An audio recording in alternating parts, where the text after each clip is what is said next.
Hi guys, in this lecture we are going to solve a problem. Here I will read out the question of the problem. An epicyclic gear train is constructed as follows. A fixed annulus wheel A means internal gear A, and a smaller concentric wheel B. Smaller concentric wheel B are connected by compound wheel DC. So here the gear train consists of a internal gear A and a smaller concentric wheel B. Smaller means always the smallest gears are external gears. Always the smallest gears are external gears. So here the wheel B is external gear and it is the smaller gear. Here they have mentioned smaller gear, smaller concentric wheel B. Okay, so concentric means wheel B and A are rotating about the same axis. B and A are having the same axis. The meaning of concentric is having same axis.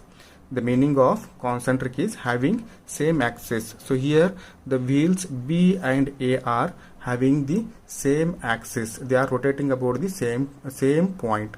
Okay, and here the A is internal gear and B is smaller gear and it is external gear. B is a smaller gear and it is a external gear. Always smaller gears are external gears only. Okay, are connected by compound wheel DC. These A and B are connected to the compound wheel DC. What is compound gears? We have discussed already in the previous videos. A and B are connected to the compound wheel DC. Means D and C gears are compound gears and they are mounted on the same shaft. Next, C gearing with A. C gearing with A. It means C is meshing with A, and D gearing with B. It means D is meshing with B. C is meshing with A, D is meshing with B. Okay, gearing means meshing. Gearing means meshing. The compound wheel revolves on a stud which is carried around an arm which revolves about the axis of the A and B. So here the compound wheels D and C are mounted on the stud. Stud means small shaft. D and C, the compound wheels are mounted on the stud. The meaning of stud is small shaft, and both the gears are mounted on the same shaft. Okay, compound wheels DC are mounted on the stud, and these compound wheels are carried by the arm. These compound wheels C and D are carried by the arm, and this arm is revolving about the axis of A and B. Means the arm is rotating about the point A and B. Means the axis of arm and gear A and B are same. Arm is rotating. Arm is revolves about the axis of A and B. Means arm is rotating about A and B. Means the axis of arm and gear A and gear B are same. Okay. Next, A has 130 teeth, B has 20 teeth, D has 80 teeth. Pitch of A. Pitch means module. Pitch means module. Pitch of A and pitch of C being the twice that of B and D. So here the module of A and C are double the module of B and D. Here they have given that. Once again I will read out the sentence here.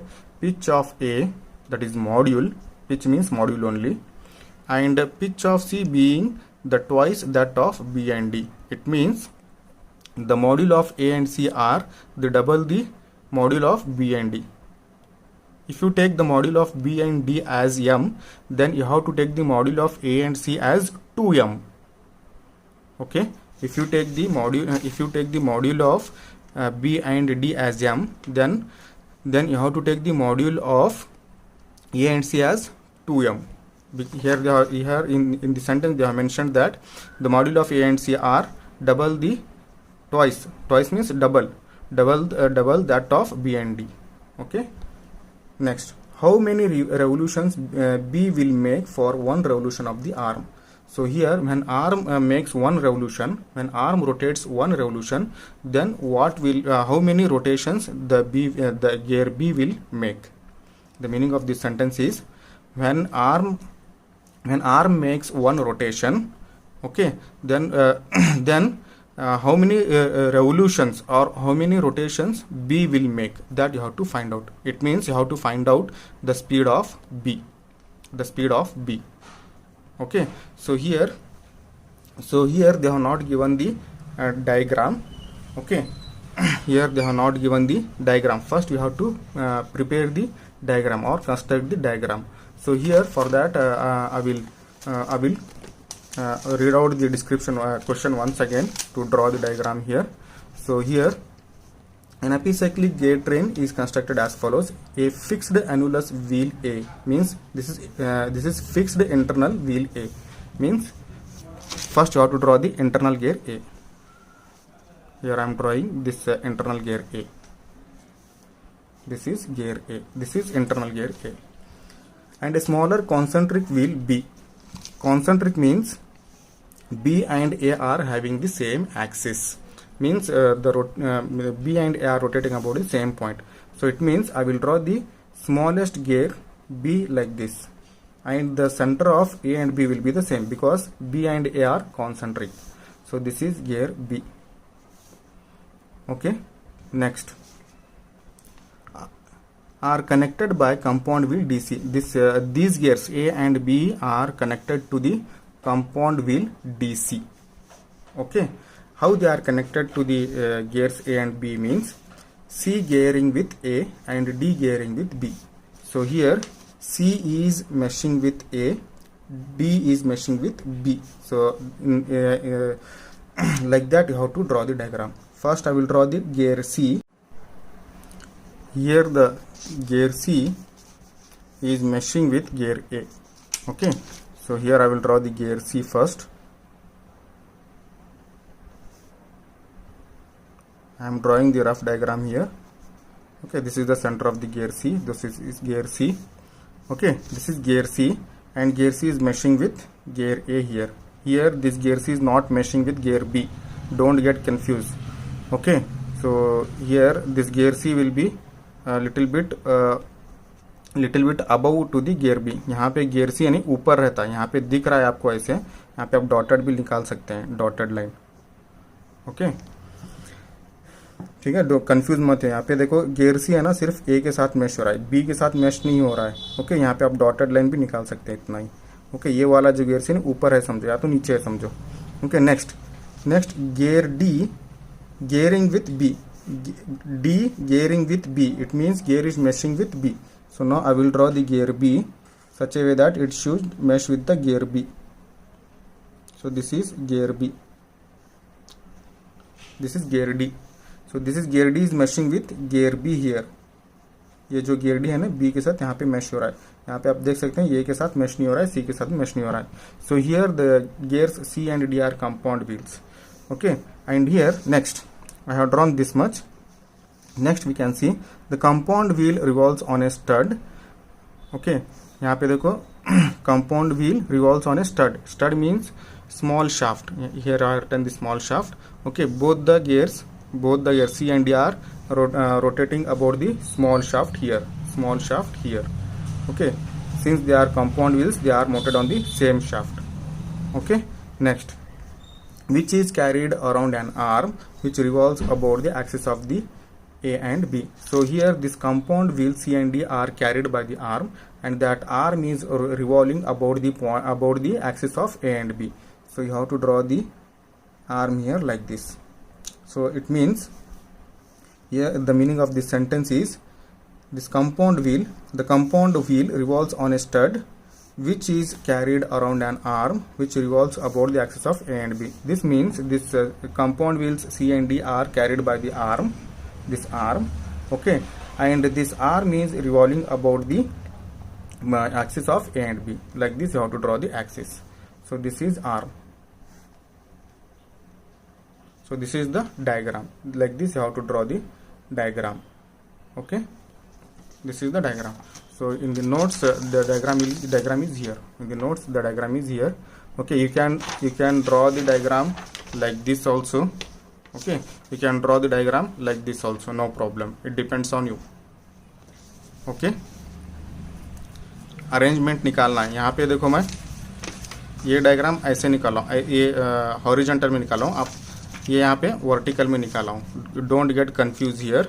Okay, आप यही diagram जो है ना ऐसे देख सकते हैं, दोनों डायग्राम को आप ऐसे दोनों आप डायग्राम ऐसे कंपेयर किया तो दोनों सेम ही है।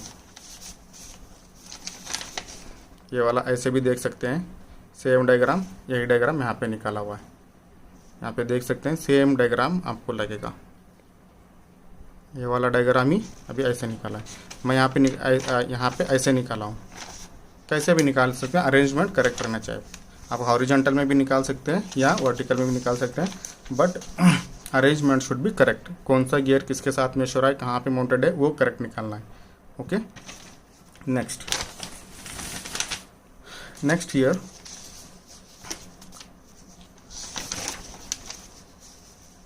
डायग्राम होगा। Now the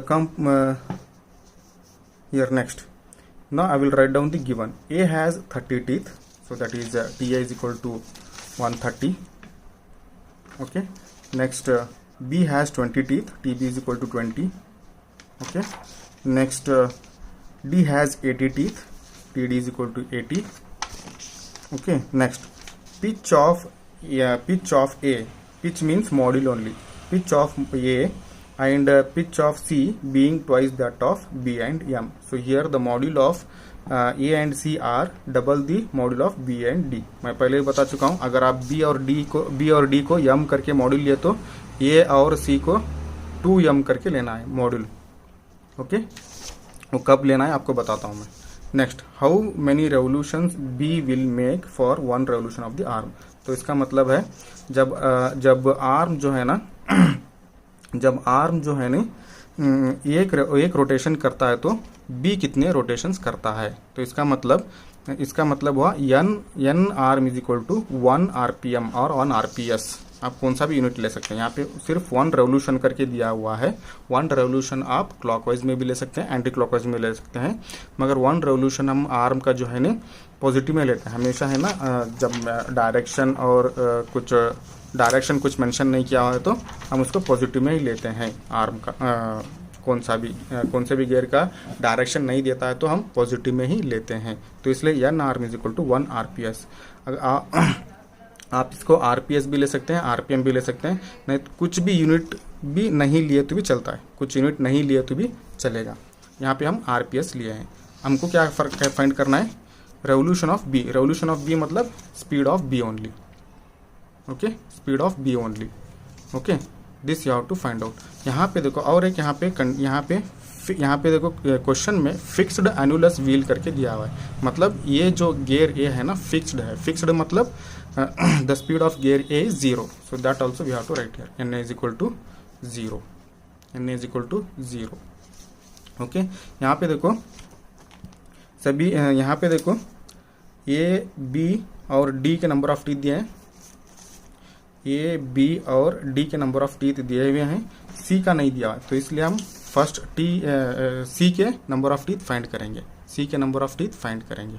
okay, so now see के नंबर ऑफ टीथ फाइंड करने के लिए हमेशा जब प्रॉब्लम में कौन से भी गियर के नंबर ऑफ टीथ नहीं दे रहे थे ना, तो first number of teeth find करना है। हमेशा प्रॉब्लम में जब भी नंबर ऑफ टीथ कौन से भी गियर के नहीं दे रहे थे ना, तो first number of teeth find करना है, देन दूसरा task. Okay, so now we shall find out the number of teeth of gear C. For that I will make use of this diagram. उसके लिए मैं डायग्राम यूज करता हूँ और वो रेडियस का फॉर्मूला यूज करता हूँ। मुझे क्या फाइंड करना है, सी गियर का नंबर ऑफ टीथ फाइंड करना है। ये वाला सी गियर है, तो मैं यहाँ पे क्या करता हूँ, रेडियस मतलब रेडियस ऑफ ए का ये यहाँ से यहाँ तक डिस्टेंस मेजर करता हूँ। ये जो डिस्टेंस जो है नी गियर ए का रेडियस है, यहाँ से यहाँ तक जो है नी गियर ए का रेडियस है। ये वाला गियर है, पूरा गियर ए है बड़ा वाला। ओके, यहाँ से यहाँ तक जो है नी ये गियर ए का रेडियस है। ओके, तो यहाँ यहाँ से यहाँ तक, कभी भी सेंटर से एंड तक लेना है। ओके, यहाँ से यहाँ तक गियर ए होगा, रेडियस ऑफ गियर ए होगा। ओके, अभी मैं इसको स्प्लिट करता हूँ। कैसे स्प्लिट करता हूँ बोले तो, गियर बी का रेडियस लेता हूँ और गियर सी का रेडियस लेता हूँ। ओके, गियर बी का रेडियस लेता हूँ और गियर सी का रेडियस लेके मैं स्प्लिट करता हूँ। यहाँ पे देख सकते हैं आप, यहाँ से यहाँ देखो ये गेयर बी का रेडियस है, यहाँ से यहाँ तक ये जो है गेयर बी है, और यहाँ से यहाँ तक ये गेयर बी का रेडियस हुआ, अपना देख सकते हैं गेयर बी। तो इसको मैं आर बी करके लिख सकता हूँ, यहाँ से यहाँ तक।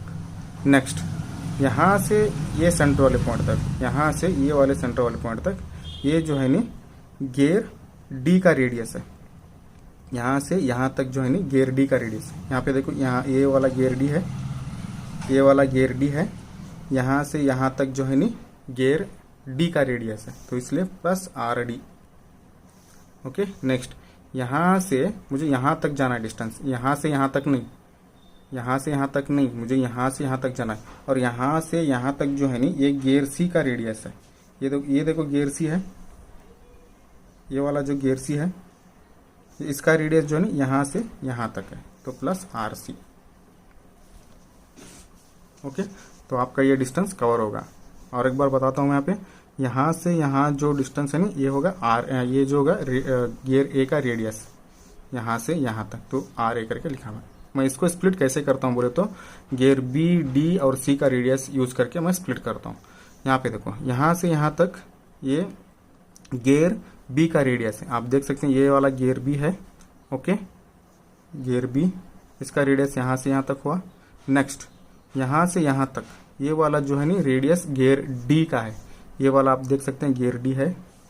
ओके, यहाँ से यहाँ तक गियर डी का रेडियस हुआ, यहाँ से यहाँ तक, तो plus R D, R B plus R D.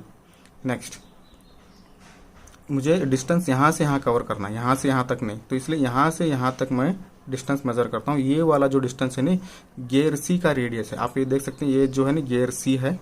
Okay, यहाँ से यहाँ तक गियर सी का रेडियस है, ठीक है, तो इसके लिए प्लस आर सी, तो यहाँ से यहाँ डिस्टेंस कवर होगा। ठीक है, ये वाला ही यहाँ पे लिखा हूँ मैं, R A is equal to R B plus R D plus R C, तो वही यहाँ पे लिखा हूँ। यहाँ पे देखो, अभी यहाँ पे मॉड्यूल जो है नी, मॉड्यूल के वैल्यूज दिया हुआ है, क्या करके दिया हुआ है आप यहाँ पे क्वेश्चन में देख सकते हैं। पिच बोले तो module, pitch of A and pitch of C being twice that of B and D. तो यहाँ पे ए और सी का मॉड्यूल जो है नी बी और डी से डबल है। मतलब मैं पहले ही बता चुका हूँ, अगर आप बी और डी को यम करके मॉड्यूल लियो तो ए और सी को आपको डबल लेना है, मतलब 2m लेना है। ओके, तो इसलिए मैं यहाँ पे पहले मैं रेडियस का फार्मूला सब्स्टिट्यूट करता हूँ। यहाँ पे देखो, आर ए रेडियस का फार्मूला हमको मालूम है, रेडियस का फार्मूला जो है नी एम टी बाय 2 करके है, रेडियस का फार्मूला जो है ना एम टी बाय 2 करके है। तो यहाँ पे है नी R A is equal to M T by 2 करके सब्स्टिट्यूट किया। मगर ये जो मॉड्यूल जो है नी डबल, ये का जो है नी डबल है, मैं पहले बता चुका हूँ, बी और डी से ए और सी का मॉड्यूल डबल है, तो इसलिए इंटू 2 यहाँ पे रेडियस का फार्मूला जो है एम टी बाई 2 है। ओके, बट यहाँ पे मॉड्यूल गियर ए का जो है नी डबल है, तो इसलिए यहाँ पे 2। ओके, नेक्स्ट, आर बी का formula as it is substitute करो, क्योंकि इसका मॉड्यूल डबल नहीं है, तो इसलिए एम टी बी बाई 2, यही फार्मूला यहाँ पे सब्स्टिट्यूट किया, M T by 2। Next, plus R D का भी यहाँ पे मॉड्यूल डबल नहीं है, इसलिए M T D by 2।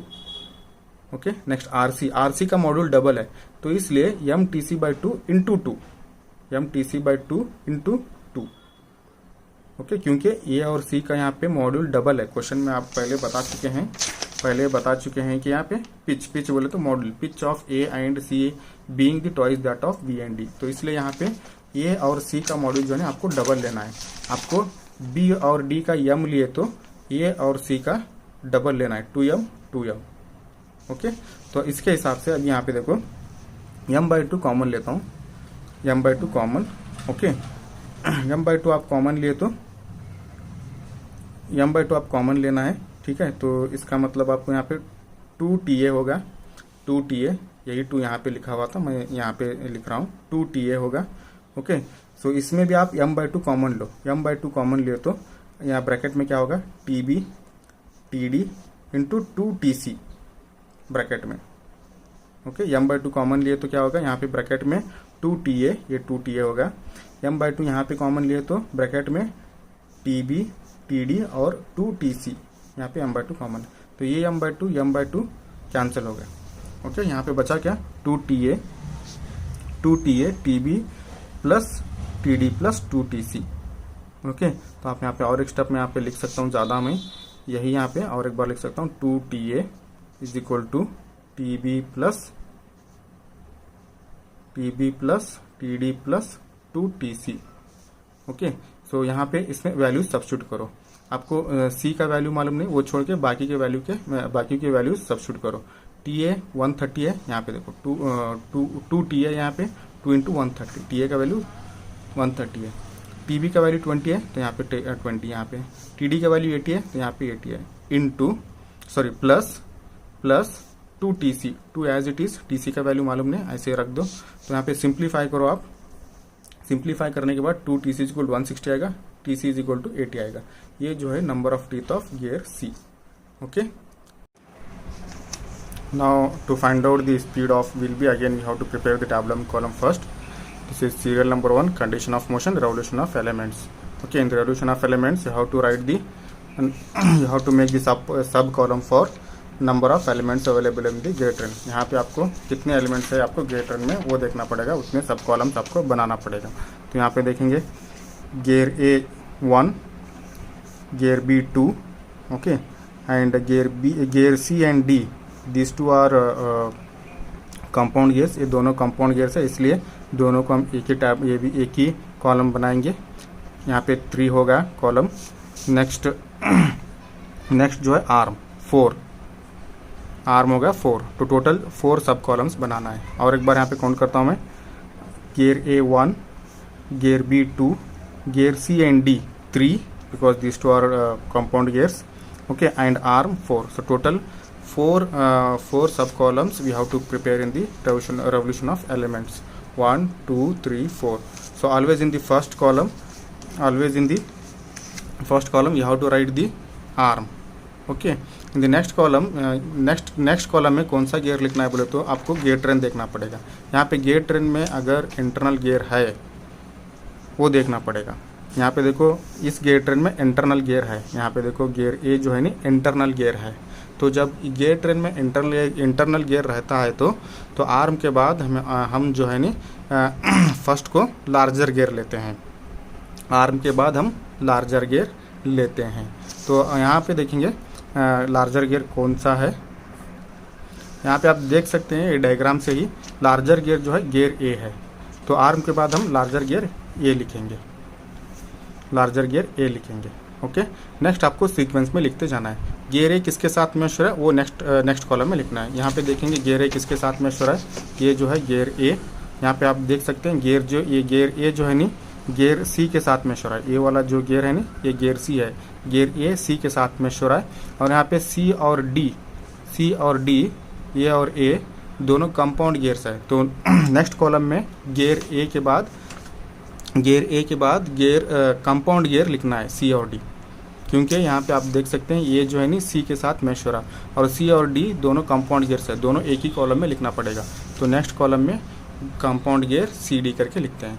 Okay, next sequence में कंपाउंड गियर जिसके साथ मैच हो रहा ना उसको नेक्स्ट कॉलम में लिखना है। यहाँ पे आप देख सकते हैं नेक्स्ट जो है ना सी कंपाउंड गियर ए के साथ मैच हो रहा है, ये ऑलरेडी आप गियर ए कॉलम ऑलरेडी कॉलम में लिख चुके हो।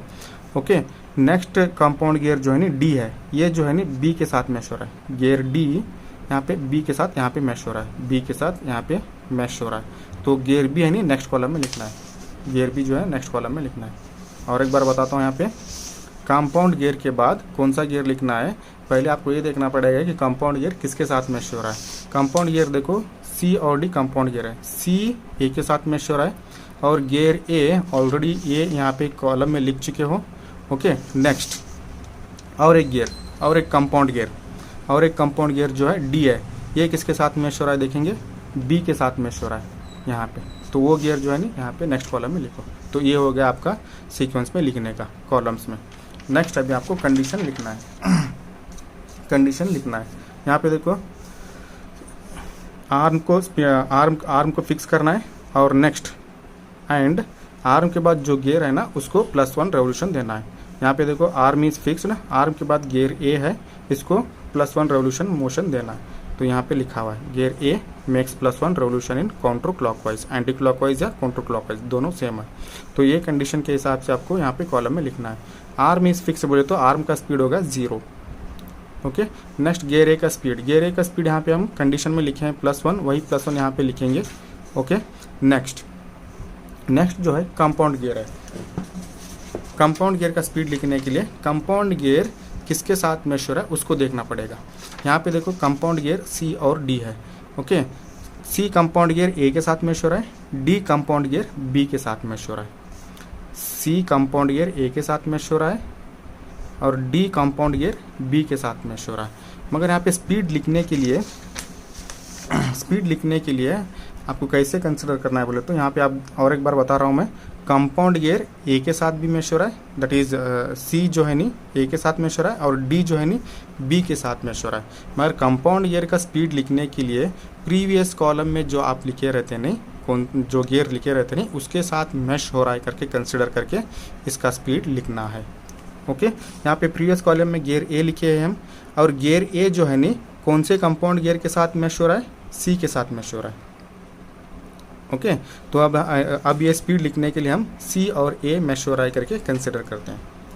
और एक बार यहाँ पे बता रहा हूँ मैं, कंपाउंड गियर का स्पीड लिखने के लिए कंपाउंड गियर किसके साथ मैच हो रहा है वो देखना पड़ेगा आपको। यहाँ पे देखो कंपाउंड गियर सी ए के साथ मैच हो रहा है, कंपाउंड गियर डी बी के साथ मैच हो रहा है। ओके, मगर कंपाउंड गियर का स्पीड लिखने के लिए यहाँ पे देखो कंपाउंड गियर जो है नी ए के साथ भी मैच हो रहा है, बी के साथ भी मैच हो रहा है।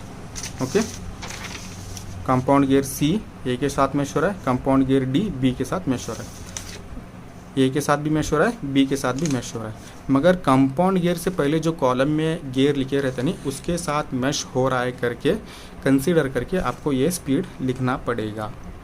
ओके, यहाँ पे प्रीवियस कंपाउंड गियर से पहले गियर ए है, इसके साथ मैच हो रहा है करके कंसीडर करके हम ये स्पीड लिखेंगे। ठीक है, यहाँ पे देखो कंपाउंड ये गियर ए जो है नी यहाँ पे दो कंपाउंड गियर्स है सी और डी। यहाँ पे ये जो है नी सी के साथ मैच हो रहा है, आप यहाँ पे देख सकते हैं गियर ए जो है ना सी के साथ मैच हो रहा है। तो अभी ये स्पीड लिखने के लिए जो है नी हम ए और सी मैच हो रहा है करके कंसिडर करके हम ये स्पीड लिखते हैं। ठीक है, तो पहले कंपाउंड गियर सी जो है नी ए के साथ मैच हो रहा है, तो इसके नंबर ऑफ टीथ यहाँ पे न्यूमरेटर में लिखना है। ओके, आप कंपाउंड गियर का स्पीड लिख रहे हैं, कंपाउंड गियर का स्पीड लिख रहे हैं, ये कौन से गियर के साथ, कौन से कंपाउंड गियर के साथ मैच हो रहा है, सी के साथ मैच हो रहा है, तो इसके नंबर ऑफ टीथ यहाँ पे डिनोमिनेटर में लिखना है। ओके, और एक बार यहाँ पे बताता हूँ मैं, यहाँ पे हम ये स्पीड लिखने के लिए जो है नहीं अभी ये और सी मैच हो रहा है करके कंसिडर कर रहे हैं, क्योंकि गियर ए जो है नहीं कंपाउंड गियर सी के साथ मैच हो रहा है, डी के साथ नहीं, इसलिए ए और सी मैच हो रहा है करके कंसिडर करके ये स्पीड लिखते हैं। ठीक है, पहले जो है नी number of teeth of gear A यहाँ पे न्यूमरेटर में लिखना है, क्योंकि कंपाउंड गियर सी जो है इसके साथ मैच हो रहा है, तो इसके नंबर ऑफ टीथ यहाँ पे न्यूमरेटर में लिखना है। नेक्स्ट डिनोमिनेटर में आप कौन से गियर का स्पीड लिख रहे हैं, कंपाउंड गियर का लिख रहे हैं, और कंपाउंड गियर में ए के साथ कौन सा गियर मैच हो रहा है, सी मैच हो रहा है, तो इसके नंबर ऑफ टीथ यहाँ पे डिनोमिनेटर में लिखना है। ओके, नेक्स्ट इनटू 1, ये 1 कैसे आया बोले तो ये कंपाउंड गियर जो है ना ए के साथ मैच हो रहा है करके कंसिडर किया है, इसका मैग्नीट्यूड जो है ना यहाँ पे मल्टीप्लाई करना है, इसका मैग्नीट्यूड जो है ना 1 है, ये 1 यहाँ पे मल्टीप्लाई किया। ओके, नेक्स्ट ए डायरेक्शन प्लस, ये साइन प्लस कैसे आया बोले तो ए और सी मैच हो रहा है करके कंसिडर किया हम। ए और सी कैसे मैच हो रहे हैं, देखो यहाँ पे ए और सी दोनों इंटरनल मैच हो रहे हैं, यहाँ पे ए और सी दोनों इंटरनल मैच हो रहे हैं। जब दो गियर इंटरनल मैच हो रहे हैं तो दोनों के डायरेक्शन सेम है करके कंसिडर करते हैं। यहाँ पे देखो ए का जो डायरेक्शन है ना प्लस है, यहाँ पे मेंशन किया हुआ है कंडीशन में प्लस है, ए का डायरेक्शन जो है प्लस है यहाँ पे। ओके, मतलब इसका मतलब हुआ गियर ए जो है नी एंटी क्लॉकवाइज में घूम रहा है, गियर ए जो है नी एंटी क्लॉकवाइज में घूम रहा है। ए और सी दोनों इंटरनली मैच हो रहे हैं, तो दोनों के डायरेक्शन सेम हो जाएंगे। ये सी गियर भी जो है नी एंटी क्लॉकवाइज में ही घूमेगा, क्योंकि ए और सी जो दोनों है नी इंटरनली मैच हो रहे हैं। ओके, तो सी भी जो है ना एंटी क्लॉकवाइज में घूम रहा है, तो सी एंटी क्लॉकवाइज में घूम रहा है बोले तो इसका साइन कंपाउंड गियर का भी साइन होगा प्लस। ओके, ये होगा speed of compound gear C D. Next gear B का स्पीड लिखने के लिए गियर बी किसके साथ मैच हो रहा है, वो देखना पड़ेगा। यहाँ पे देखो गियर बी जो है नी, यहाँ पे गियर बी ये है, ये जो है नी कंपाउंड गियर डी के साथ मैच हो रहा है। गियर बी जो है नी कंपाउंड गियर डी के साथ मैच हो रहा है। सो कंपाउंड गियर बी जो है नी कंपाउंड गियर डी के साथ मैच हो रहा है। गियर बी जो है नी कंपाउंड गियर डी के साथ मैच हो रहा है। तो number of teeth of gear D, D के नंबर ऑफ टीथ यहाँ पे न्यूमरेटर में लिखना है। आप कौन से गियर का स्पीड लिख रहे हैं, बी का स्पीड लिख रहे हैं, तो उसके नंबर ऑफ टीथ यहाँ पे डिनोमिनेटर में लिखना है। ओके, और एक बार यहाँ पे बोलता हूँ मैं, गियर बी जो है नी कंपाउंड गियर डी के साथ मैच हो रहा है, इसलिए डी के नंबर ऑफ टीथ यहाँ पे न्यूमरेटर में लिखते हैं, और आप गियर बी का स्पीड लिख रहे हैं, इसके नंबर ऑफ टीथ यहाँ पे डिनोमिनेटर में लिखते हैं। इनटू गियर बी किसके साथ मैच हो रहा है, कंपाउंड गियर के साथ, कंपाउंड गियर डी के साथ मैच हो रहा है। तो कंपाउंड गियर डी का मैग्नीट्यूड ये वाला, सी और डी का मैग्नीट्यूड यही रहेगा, सी और डी दोनों का मैग्नीट्यूड यही रहेगा, यही कॉलम में, यही कॉलम दोनों कंपाउंड गियर को सेम रहेगा।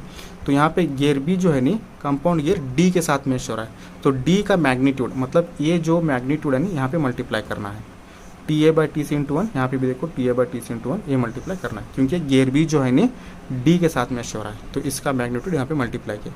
ये वाला नेक्स्ट जो को ये माइनस साइन, ये माइनस साइन कैसे आया बोले तो यहाँ पे बी और डी कैसे मैच हो रहा है आपको देखना पड़ेगा। यहाँ पे देखो बी और डी दोनों एक्सटर्नली मैच हो रहे हैं, बी और डी दोनों एक्सटर्नली मैच हो रहे हैं। यहाँ पे देखो जब दो गियर्स एक्सटर्नली मैच हो रहे हैं तो दोनों के डायरेक्शन अपोजिट रहते हैं। यहाँ पे देखो सी का डायरेक्शन, नहीं तो यहाँ पे देखो आप डी का कॉलम ये है, डी का डायरेक्शन यहाँ पे, डी का कॉलम ये है, डी का कॉलम है, डी का कॉलम यहाँ पे पॉजिटिव है, डी का डायरेक्शन जो है पॉजिटिव है, तो डी का डायरेक्शन पॉजिटिव है बोले तो, डी का डायरेक्शन पॉजिटिव बोले तो डी एंटी क्लॉकवाइज में घूम रहा है, डी जो है नी एंटी क्लॉकवाइज में घूम रहा है, क्योंकि डी का डायरेक्शन यहाँ पे प्लस है। ठीक है, अभी देखो डी जो है नी बी के साथ एक्सटर्नली मैच हो रहा है, यहाँ पे आप देख सकते हैं डी और बी दोनों एक्सटर्नली मैच हो रहे हैं, तो दोनों के डायरेक्शन अपोजिट रहते हैं। अब यहाँ पे डी का डायरेक्शन एंटी क्लॉकवाइज करके लिए हम, तो बी का डायरेक्शन क्लॉकवाइज होगा, क्योंकि दोनों एक्सटर्नली मैच हो रहे हैं, इसलिए दोनों के डायरेक्शन अपोजिट रहेंगे, तो बी का डायरेक्शन होगा क्लॉकवाइज डायरेक्शन को हम नेगेटिव लेते हैं, तो इसलिए गियर बी का डायरेक्शन होगा, गियर बी का साइन होगा माइनस। यहाँ पे देखो क्लॉकवाइज है गियर बी का डायरेक्शन, तो क्लॉकवाइज को हम माइनस करके लेते हैं, तो इसलिए यहाँ पे माइनस करके लिया गियर बी को।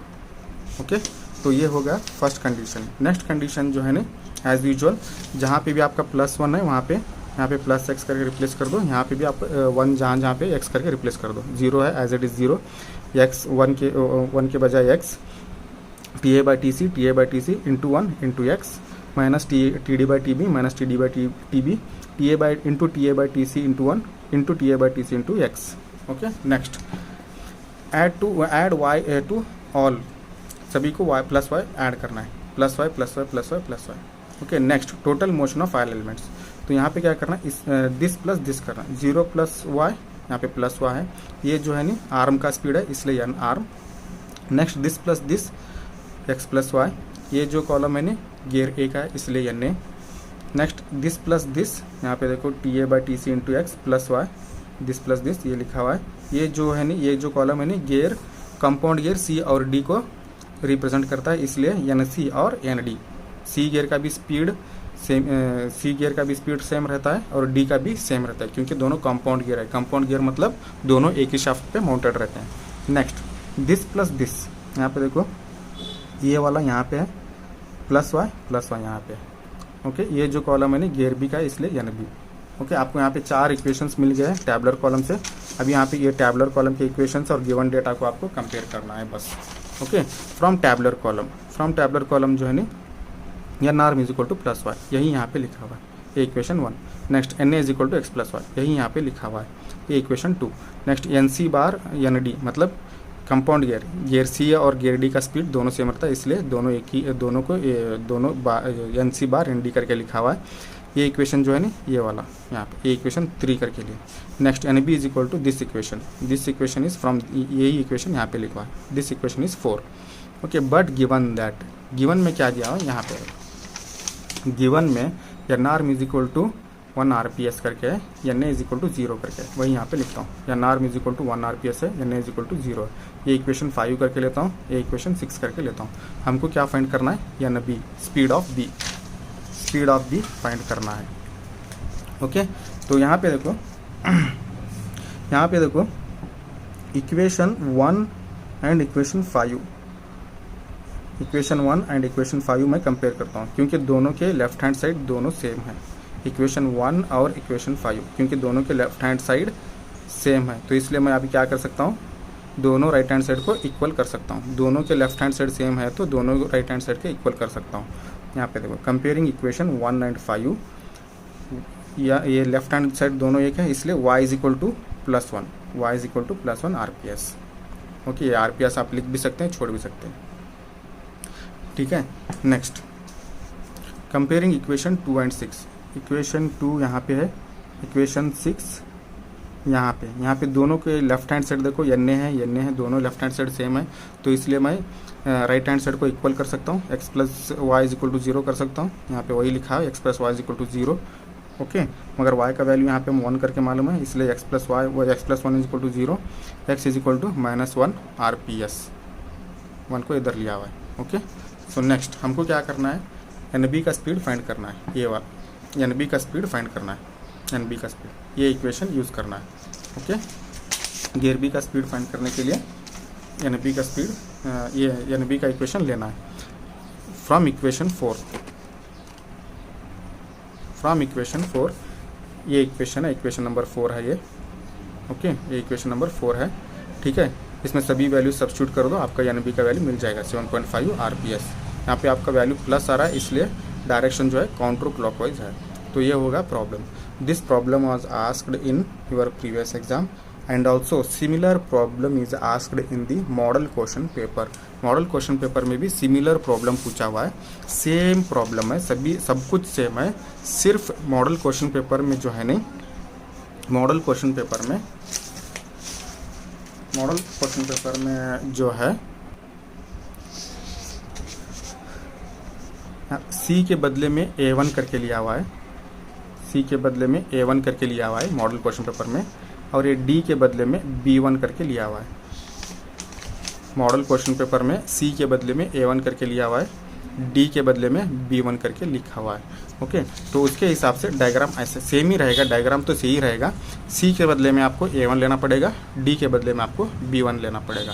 यही प्रॉब्लम जो है नी मॉडल क्वेश्चन पेपर में भी है, सिर्फ C के बदले में A1 लिया हुआ है, वहाँ पे D के बदले में B1 लिया हुआ है। ओके, आप A1 और B1 लेके आप प्रॉब्लम सॉल्व करो, सेम वैल्यूज़ आएंगे आपके। So this is what about the problem.